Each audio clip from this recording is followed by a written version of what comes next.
வணக்கம். இது எஃப்ஐஆர். நாட்டின் பல்வேறு இடங்களில் நிகழ்ந்த குற்றங்கள் மற்றும் அதன் பின்னணி பற்றிய தொகுப்புகளை இப்போது பார்க்கலாம். தெலுங்கானாவில் யூடியூப் பார்த்து கணவரை தீர்த்து கட்ட ஸ்கெட்ச் போட்டிருக்கிறார் மனைவி. ஆண் நண்பர்களை ஏவி கொலை செய்தவர் போலீசில் சிக்கியது எப்படி?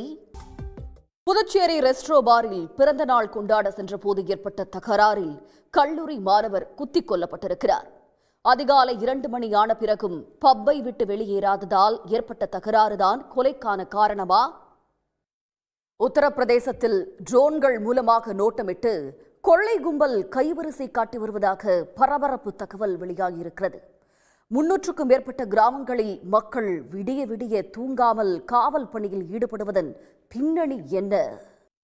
சென்னையில் சாலை ஓரமாக கிடந்ததாக பையில் குழந்தையுடன் மருத்துவமனைக்கு வந்த இளைஞரால் பரபரப்பு ஏற்பட்டது.